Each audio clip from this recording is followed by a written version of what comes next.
What is going on, YouTube? I am Germ here, as you guys can see up on the screen. Today we're going to be talking about a pretty big story coming out of the LEC. We're going to be talking about the main man right here, Odoamne, the top laner for Rogue. And really this whole season, one of the bigger stories, or what we knew, one of the bigger looming stories, was the fact that Odoamne was in a contract year. He is a guy who's been a Rogue player for a while, and it's always strange when you're in a contract year and we don't hear of an extension. Is it because the player wants to test free agency? Is it because the team doesn't want him anymore?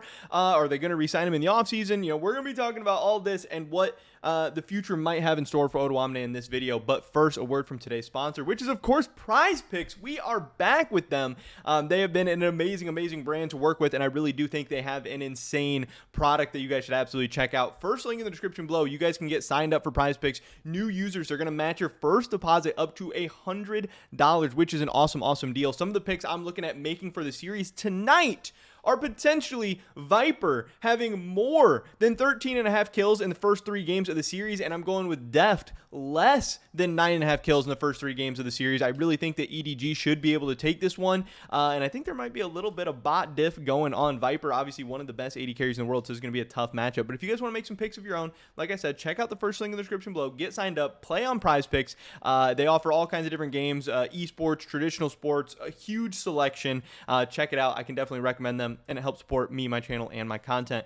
With that being said, let's get right into this. So, what we're talking about today, like I said, is a story about Odoamne. This comes from a recent .esports article. It is an interview with Odoamne from Ethan Garcia. This guy, really awesome, really cool reporter. I actually met him in Chicago when I was covering the LCS finals. Seems like a really dope dude, doing some big stuff, of course, and landing a really nice interview that had some big features and really started blowing up, you know. I tweeted about it. My tweet did pretty well. It was like front page of Reddit. Things were going pretty well here. But here it is. Defy the odds. Odoamne reflects on LEC triumph and an uncertain future with Rogue. And that's what we're here for today. That's the spicy stuff. That is the main stuff in the offseason. So we scroll down here to the bottom. Towards the bottom of this article, Odoamne has a little quote. Rogue, so far this year, has not tried once to re-sign me, even after we won the LEC finals, which is very interesting. And something you have to keep in mind with Rogue going into this offseason, going forward in the future, is that they are about to be Koi.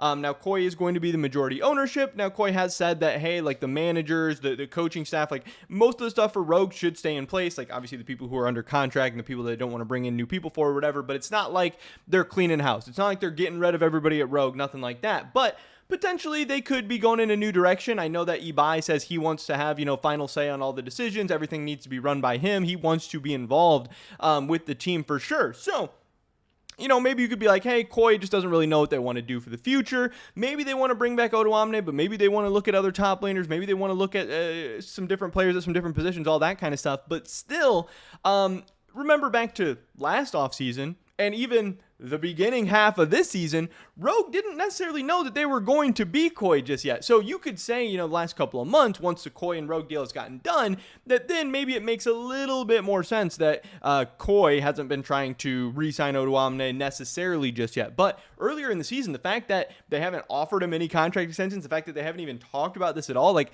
isn't that a little bit strange? How did, no one...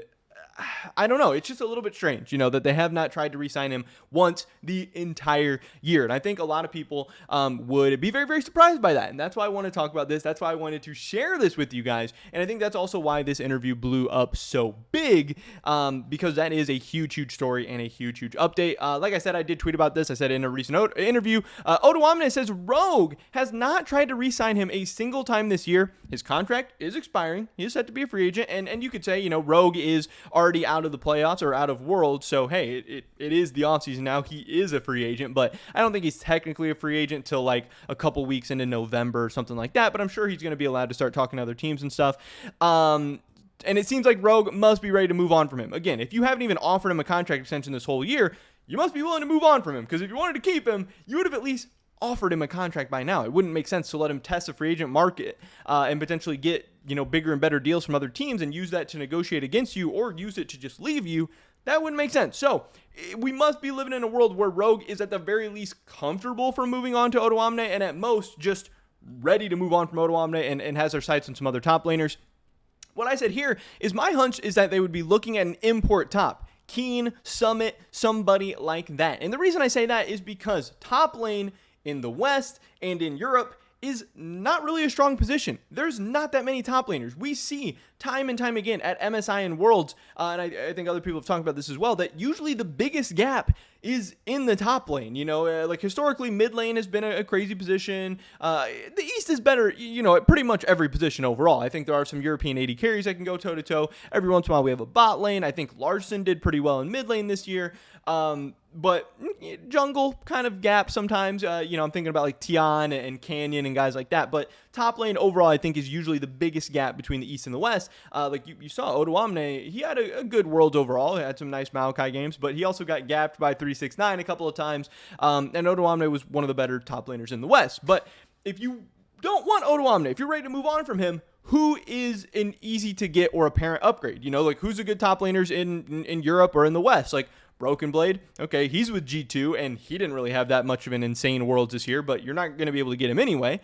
The only other guy that could potentially be out there is Alfari, because there are some rumors that Vitality could potentially be moving on from him, but the year that he had with Vitality, and he's had his own issues. He has his own issues, fitting in with teams, that type of stuff. Yes, he can get huge lane gaps and CSD and all that stuff, but he has some trouble sometimes converting that into anything meaningful in the mid to late game, and then sometimes has issues converting that into wins. And I don't know if Rogue would necessarily just be looking to, get rid of Odoamne to go after Alfari. So, again, you're looking around, there's not really a ton of exciting or insane ERL options. There's not really a great top laner on like a lower tier team you're looking to buy out. So I really only see the kind of Eastern top laners as an option. And Summit is about to be a free agent. I'm not sure if Keen is about to be a free agent, but I think he is because people have been throwing his name around a lot recently.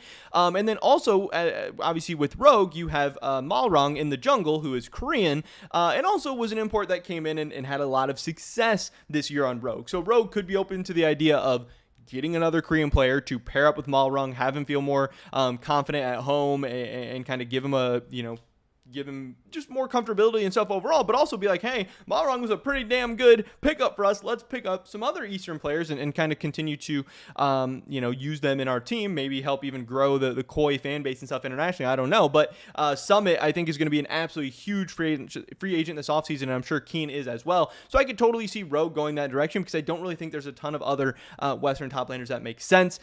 We also have, I was starting to talk about where I think the potential landing spots for Odo are. Odo does say in this article, I'm going to probably have to go into the offseason and explore my options and see what's up, but I do plan to keep my run going in the LEC and potentially start a new legacy for myself to win more trophies. So Odoamne, it's, he didn't not re-sign with Rogue because he's looking at retiring or anything like that, but also he said he wants to continue his run in the LEC. So I don't think the LCS is very likely, especially in a year where the LCS is cutting back spending and funding and all that stuff. Odo seems like an LEC player to me, so I do think he'll be there. I don't think there's a ton of insane options for him, but I did start to look at the top 5 options. I think Astralis could be an option just because, hey, if I have to pick a top 5, I have to pick some kind of team. Is Astralis ever going to look to make a big pickup to maybe, try and field some kind of decent roster or something like that? I don't think Astralis makes a ton of sense. I hope Odo doesn't go there, but again, a lot of the other teams have top laners already or aren't going to want him or whatever.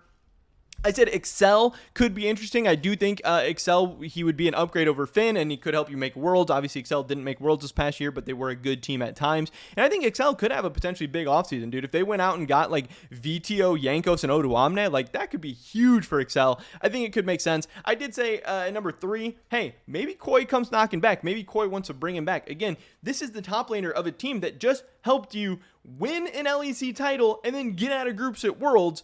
Do I think Odoamne is perfect? No. Do I think it's possible to upgrade from him? Yes. But again, there's much, much, much worse top lane situations you could end up with than Odoamne as well, so Koi could potentially still go after him. But if I did think he was going to leave, I think the 2 most likely and 2 most logical landing spots for him is Vitality, because, again, there are rumors of Alfari potentially being out. Vitality also, we know, has the money and wants to form like super teams and get good players and stuff. I think that would be a really, really big pickup if they go out and get Odoamne and a big name AD carry. Odoamne can play weak side. You can put resources into bow, perks, and your AD carry. That could be special. And then finally, Mad Lions. The biggest weakness on Mad Lions this past year was Armut. Odoamne would be an instant and insane upgrade. My only concern for a guy like Odoamne on Mad Lions, though, is that you'd have, Unforgiven, who he can play strong side, but he's still, not exactly a proven carry in the LEC just yet. And then you'd have Niski, who doesn't really want resources, and Odo, who doesn't really want resources. Yes, you'd be able to funnel more and more into Elyoya, but